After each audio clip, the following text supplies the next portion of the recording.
ये जो पुनर्जन्म का कॉन्सेप्ट है ना, इतना इंटरेस्टिंग है। आप कहीं पर इस बात को छेड़ के देखिए, कुछ लोग अगर दूरी पर भी बैठे हैं ना, कान में अगर ये बात पड़ गई तो वो उछल करके वहीं पर पहुंच जाते हैं। इतना क्यूरियोसिटी है लोगों में इस विषय को लेकर के। आज हम इसी विषय में घुसेंगे, लेकिन विज्ञान की गलियों से।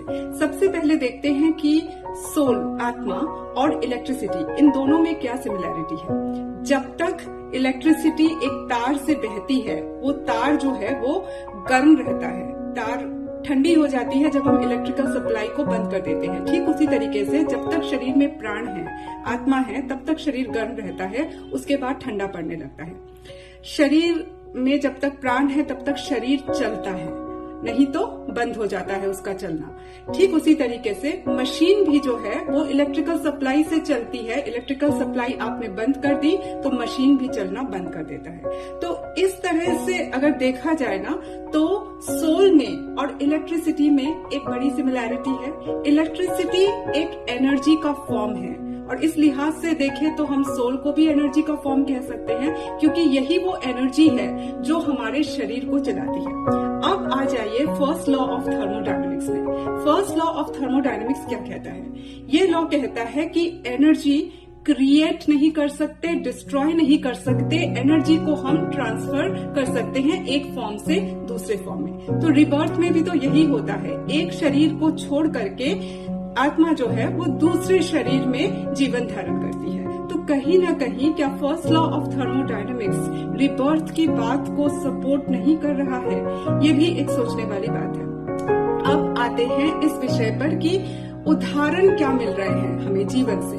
तो यहाँ पे मैं बात छेड़ना चाहूंगी ट्रुएक वांगचुक, भूटान के राजकुमार की बात है।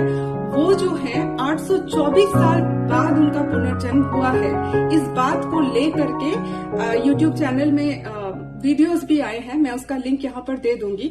वो अपने परिवार के साथ यहाँ आए, वहां घूम घूम करके बता रहे थे कि कहाँ पर वो क्या किया करते थे। 3 साल का बच्चा बता रहा है कि वो नालंदा यूनिवर्सिटी का ही स्टूडेंट था, और वो घूम घूम करके इन बातों का सबूत भी दे रहा है कि वो क्या जानते हैं उसके बारे में।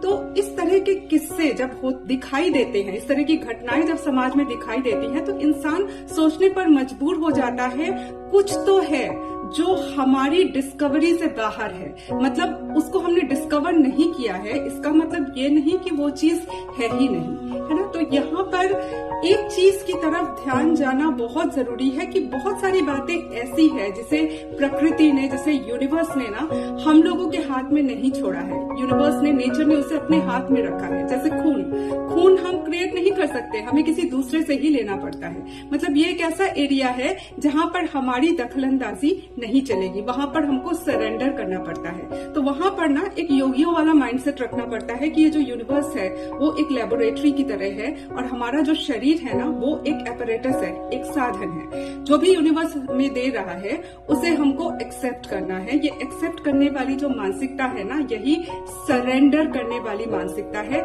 जब हम सरेंडर करते हैं ना, तो नेचर अपने साथ ले करके हमें चलने लगती है, और हमारी जिंदगी और भी ज्यादा बेहतर होने